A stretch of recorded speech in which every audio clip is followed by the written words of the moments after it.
Biz çox lazımsız şeylərə baş qoşuruq. Bu həyatda biz çox lazımsız şeylərə baş qoşuruq və təəssüf ki, bu avtomatik baş verir. Bizim şuurlu seçimimizlə deyil. Mənim bax, narahat olduğum məqam budur. Şuurlu seçimlə deyil, avtomatik olaraq çox lazımsız şeylərə baş qoşuruq və vaxtımızı, enerjimizi sərf edirik, itiririk.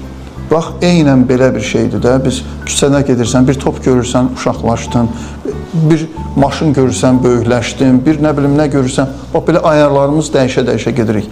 Öz əlimizdə deyil ayarlarımız. İnsanın öz ayarları, insanın öz əlində olmalıdır. Bu ayarlar çox mühümdür. Bu ayarlar çox mühümdür. Kamil insan mövzusunda danışmışdım illər əvvəl. Orada bu haqda danışmışdım ki, kamil insan mənə görə kimdir? Kamil insan ayarları qaydasında olan insandır. Bu çox mühüm məsələdir.